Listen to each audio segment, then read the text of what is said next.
ខ្ញុំទៅតែដូរមករស់នៅក្នុងបន្ទប់ជួលថ្មីថ្ងៃនេះនៅពេលដែលមកដល់ទីនេះភ្លាមខ្ញុំមានអារម្មណ៍ដូចជាមិនសូវល្អសោះព្រោះអីនៅជាប់បន្ទប់ខ្ញុំទាំងសងខាងគ្មានមនុស្សនៅឡើយខ្ញុំដូចជាសង្ស័យដែរនៅបន្ទប់ជាប់ខ្ញុំមានច្រើនណាស់ហេតុអ្វីបានជាឮស្រីម្នាក់ត្អូញថាគ្មានបន្ទប់ជួលគឺខ្ញុំសង្ស័យតែព្រោះមិនអីទេមីងជាម្ចាស់ផ្ទះដូចជាជំរុញឲ្យខ្ញុំមកនៅក្នុងបន្ទប់នេះដល់ហើយយកថ្លៃជួលថោកទៀតព្រោះគាត់ខ្លាចខ្ញុំមិននៅហើយកុំគិតច្រើនអីចេះតែនៅសិនទៅបានជាជ្រុលដូរមកហើយម្យ៉ាងទៀតថ្លៃជួលក៏ថោកដែរវាអាចឲ្យខ្ញុំសន្សំសំចៃប្រាក់បានខ្លះដែរនៅពេលដែលខ្ញុំដើរផ្សារមានស្ត្រីម្នាក់គាត់ប្រហែលជាបងខ្ញុំតិចតួចគាត់បាននិយមញញឹមនិយាយរាក់ទាក់ដាក់ខ្ញុំដោយដឹងថាខ្ញុំជាចំណូលថ្មីអេបងអូនប្រុសនេះហើយនេះទៅតែមកទីនេះមែនខ្ញុំឆ្លើយថាបានខ្ញុំទៅតែដូរមកនៅថ្ងៃនេះឯងគាត់ថាអូបងអូនមិនដឹងទេឬដឹងរឿងអីទៅបងខ្ញុំកាន់តែសង្ស័យមើលទៅគាត់ដូចជាបងប្រុងនិយាយប្រាប់ខ្ញុំតែមិនដឹងជាគាត់គិតយ៉ាងម៉េចក៏គាត់និយាយផ្សេងវិញថាអូមិនអីទេមិនមានរឿងអីទេអញ្ចឹងអូនឯងទៅណាក៏ទៅចោះកុំឲ្យខាតពេលខ្ញុំក៏ឆ្លើយថាបាទបងខ្ញុំមិនយល់សោះតើបន្ទប់ដែលខ្ញុំជួលនោះមានខ្មោចលងឬមួយក៏ធ្លាប់មានអ្នកស្លាប់នៅក្នុងនោះអូយគ្រាន់តែគិតក៏ព្រឺរំទៅហើយតើខ្ញុំអាចរស់នៅក្នុងបន្ទប់នេះបានយូរប៉ុណ្ណាទៅយប់នេះខ្ញុំគេងមិនលក់សោះព្រោះអារម្មណ៍មិនស្ងប់ចេះតែគិតថាក្នុងបន្ទប់មានខ្មោចលងខ្ញុំគេងទទួលភួយទាំងបែកញើសជោគខ្ញុំមានអារម្មណ៍ថាដូចជាលឺសម្រាប់ជើងអ្នកណាម្នាក់ដើរនៅក្បែរខ្ញុំតើមកពីខ្ញុំគិតច្រើនតែដឹង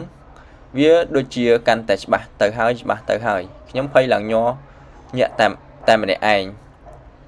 ខ្ញុំនឹកឃើញហើយនេះជាសម្លេងនាឡិកាទេតើចំមែនខ្ញុំនេះខ្ញុំធូរទ្រូងយ៉ាងខ្លាំងនៅពេលដឹងច្បាស់ពីប្រភពសម្លេងខ្ញុំក៏សង្ងំគេងលក់បាត់ទៅនឹកឃើញរឿងយំមិញអស់សំណើចខ្លួនឯងហេតុតែគិតច្រើនពេកទើបយល់ថាសម្លេងនាឡិកាជាខ្មោចលងទៅវិញចេញមកក្រៅបន្ទប់បងស្រីម្នាក់ដែលសួរខ្ញុំលើកមុនក៏ដើរមកម្ដងទៀតទាំងសម្លឹងមើលមុខខ្ញុំ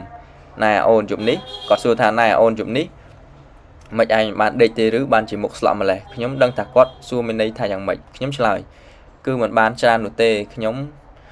គាត់សួរបញ្ជាក់ទាំងភ្ញាក់ផ្អើលគឺមានខ្មោចលងមែនខ្ញុំក៏វិក្បាលរួចឆ្លើយប្រាប់ថាអត់មានខ្មោចលងទេហេតុអីបានជាបងសួរខ្ញុំបែបនេះតើបន្ទប់នេះមានខ្មោចឬគាត់ឆ្លើយទាំងស្ទាក់ស្ទើរគឺគ្មានអីនោះទេមើលទៅគាត់និយាយដូចជាមានរឿងអ្វីមួយលាក់បាំងនឹងខ្ញុំក៏សួរគាត់វិញបងតើបន្ទប់នេះមានបញ្ហាមែនទេបងមិនហ៊ាននិយាយទេប្អូននៅបន្តិចទៀតទៅដឹងហើយគាត់និយាយបែបនេះទោះជាយ៉ាងណាក៏ខ្ញុំនៅតែទ្រាំនៅទីនេះខ្ញុំមិនចង់បដូរកន្លែងច្រើនដងចុះឡើងនោះទេបដូរចុះបដូរឡើងខ្ញុំមានអារម្មណ៍ថាហត់នឿយណាស់តែវាគួរឲ្យខ្លាចដែរបើមិនធ្លាប់មានហេតុការណ៍លងបន្លាចពីមុនមកមិនមែនបងស្រីម្នាក់នោះសួរដេញដោលខ្ញុំបែបនេះទេហើយនៅជាប់បន្ទប់ក៏គ្មានអ្នកណាហ៊ាននៅដែរកំពុងតែធ្វើម្ហូបមិនដឹងជាសត្វឆ្មាខ្មៅមកពីណាទេមកស្រែកម៉ែវដាក់ខ្ញុំដាក់សាច់ឲ្យវាស៊ីហើយវានៅតែស្រែកដាក់ខ្ញុំដដែលពិតជាគួរឲ្យធុញណាស់ខ្ញុំក៏ចាប់ឆ្មានោះទៅចោលខាងក្រៅហើយបិទទ្វារជាប់ហើយមកអង្គុយធ្វើម្ហូបវិញទាំងធូរចិត្តព្រោះឆ្មានោះលែងមករំខានទៀតយីមិនដាច់ភ្លើងអញ្ចឹងងងឹតពិបាកធ្វើការណាស់យ៉ាប់មែនបើកទ្វារអាឆ្មាចង្រៃនោះវាចូលមករំខានទៀតហើយនៅពេលនោះស្រាប់តែឮសំឡេងឆ្មាស្រែកពីខាងក្រោយខ្ញុំ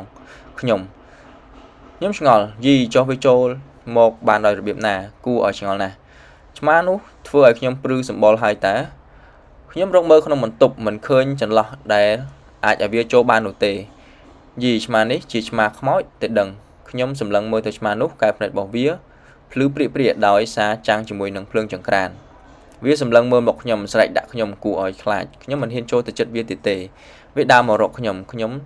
ឈានជើងថយក្រោយរហូតអប់នឹងជញ្ជាំងទាំងភ័យខ្លាចស្ទើរតែកាំងបេះដូងទៅហើយឆ្មានោះឈប់ហើយសម្លឹងមើលមកមុខខ្ញុំក៏និយាយទៅកាន់វាថាឯងមករកយើងធ្វើអ្វីឯងឆាប់ចេញទៅភ្លាមវាក៏ស្រែកក្រហមដាក់ខ្ញុំដែលបញ្ចេញសម្លេងគួរឲ្យខ្លាចហើយពេលនោះវាដូចជាកំពុងតែខឹងខ្ញុំវាក៏ពង្រិចខ្លួនឲ្យធំទៅខ្ញុំស្រែកទាំងភ័យតក់ស្លុតហើយរត់ទៅបើកទ្វារថាជួយផងខ្ញុំទាញទ្វារបើកតែបើកមិនរួចសោះខ្ញុំខំស្រែកឲ្យហៅឲ្យគេជួយតែគ្មានអ្នកជួយឡើយដោយអស់សង្ឃឹមនឹងការសូមជំនួយខ្ញុំក៏បែរទៅរកឆ្មានោះហើយនិយាយអង្វរវាយើងមិនបានធ្វើអីឯងទេឯងកុំធ្វើបាបយើងអីឆ្មានោះបានខ្លាយទៅជាព្រលឹងខ្មោចមនុស្សស្រីដែលមានមុខមាត់ប្រឡាក់សុទ្ធតែឈាមហើយក៏និយាយមកកាន់ខ្ញុំថា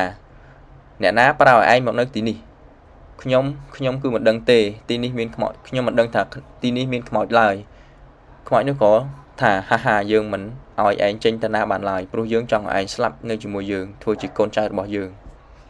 ខ្ញុំខ្លាចណាស់ពេលនោះតល់ច្រកហើយមិនដឹងជារត់ទៅណានោះទេគឺមានតែខំបន់ព្រះឲ្យជួយតែប៉ុណ្ណោះខ្មោចស្រីនោះបានលូកដៃមកច្របាច់កខ្ញុំគិតថាខ្ញុំច្បាស់ជាត្រូវខ្មោចស្រីនេះសម្លាប់ជាមិនខានឡើយនៅពេលនោះស្រាប់តែមានពន្លឺជះចូលមកទាំងព្រមទាំងសំឡេងទ្វារបើកគឺជាម្ចាស់ផ្ទះព្រមទាំងអ្នកជិតខាងបាក់ច្រើនអ្នកបាននាំគ្នាមកនិងមានគ្រូចាប់ខ្មោចម្នាក់មកជាមួយផងដែរខ្ញុំត្រេកអរណាស់ក៏ប្រញាប់រត់ទៅពួកគេទាំងនិយាយប្រាប់ពួកគាត់ថាខ្មោចលងខ្ញុំបងស្រីដែលនៅចិត្តបន្ទប់ដែលឧស្សាហ៍សួរនាំខ្ញុំនោះគាត់បានមកនិយាយជាមួយខ្ញុំបងដឹងថាប្អូនប្រកាសជាជួបរឿងបែបនេះទើបបងរកគ្រូខ្ញុំក៏ថាអរគុណណាស់បងខ្មោចនោះប៊ីសនឹងសម្លាប់ខ្ញុំបាត់ទៅហើយខ្មោចស្រីនោះក៏បំបាំងខ្លួនបាត់លោកគ្រូអាចារ្យក៏និយាយខ្មោចនេះសាហាវណាស់ហេតុអ្វីបានជាម្ចាស់ផ្ទះដឹងថាមានខ្មោចហើយនៅតែមិនឲ្យគេជួលទៀតម្ចាស់ផ្ទះធ្វើអេះអន់និយាយលែងចេញគ្រូអាចារ្យក៏សួរទៀតថាតើអ្នកហ៊ានចំណាយដុតផ្ទះនោះចោលទេម្ចាស់ផ្ទះក៏ប្រកែកយ៉ាងលឿនថាអត់ទេមិនអាចដុតចោលបានទេ